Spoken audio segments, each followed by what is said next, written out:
হয়েছে ইতিমধ্যে এবং সামনে যদি এই আসনগুলোতে আপনার হয়ে থাকে সেই বিষয়গুলো এই আসনগুলোতে যারা আছেন যাদের অধীনস্থ থাকে তাদের বিষয়ে আসলে কিছু বলার আছে?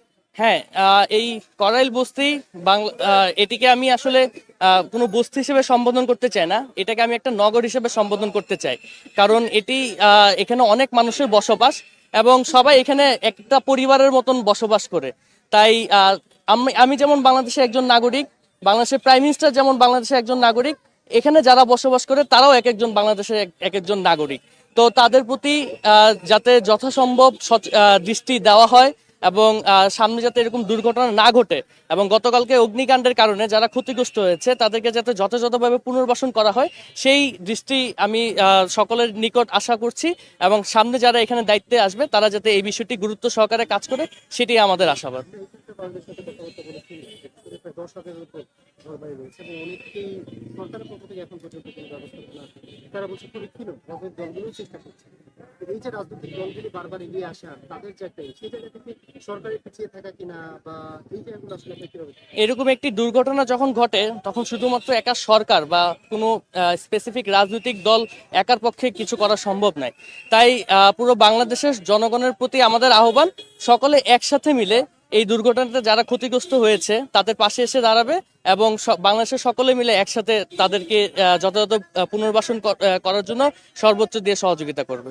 আপনারা এসেছেন কেমন নিয়ে এসেছেন? আহ, আমার আমি এখানে ব্যক্তি স্নিগ্ধ হিসেবে এসেছি। আমার সামর্থ্য খুবই কম। আমি এবং আমার 5-10 জন বন্ধু বান্ধব মিলে আমরা কিছু যতটুকু পেরেছি ততটুকু আমাদের জায়গা থেকে আমরা নিয়ে এসেছি। জি, আমি ব্যক্তি স্নিগ্ধ হিসেবে এসেছি এবং আজকে এখানে ব্যক্তি স্নিগ্ধ হিসেবে আমি যতটুকু পাচ্ছি সহযোগিতা করছি, এবং আগামীতে যাতে রাজনৈতিক দলগুলো যাতে আসে সেই দিক থেকে আমার যতটুকু করা সম্ভব, শুধুমাত্র রাজনৈতিক দল না, আরও যদি কোনোভাবে আমার পক্ষ থেকে সম্ভব হয় আমি সব রকম চেষ্টা করব যাতে সবাই মিলে এই ক্ষতিগ্রস্ত মানুষদের পাশে এসে দাঁড়ায়। প্রায়শই অগ্নিকাণ্ডের ঘটনা ঘটছে, এই বিষয়টা কি দৃষ্টিকটু বলে বা কোনো ষড়যন্ত্র বলে মনে হয়? অবশ্যই এটি দৃষ্টিকটু। আর বাংলাদেশে যে অগ্নিকাণ্ডগুলো ঘটছে এটি যে আজকে হচ্ছে তেমন না, এটি অনেক দিন যাবত হয়ে আসছে।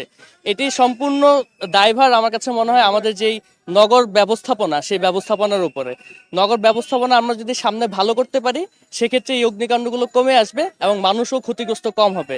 তার কারণে এটাই আমরা আশাবাদ যে সামনে নগর ব্যবস্থাপনা এই প্ল্যানিংগুলো আরো সুন্দরভাবে প্ল্যান হবে এবং এই অগ্নিকাণ্ডের ঘটনাগুলো আরো কমে আসবে। কেউ জড়িত থাকতে পারে কিনা সরকার এই বিষয়টা আপনাদের কি বলে?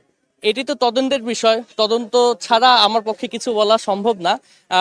তবে কেউ যদি জড়িত থাকে সরকার থেকে যাতে সেটার বিরুদ্ধে পদক্ষেপ গ্রহণ করা হয় এবং দৃষ্টান্তমূলক শাস্তির ব্যবস্থা করা হয় সেই আশা আমাদের পক্ষ থেকে থাকবে।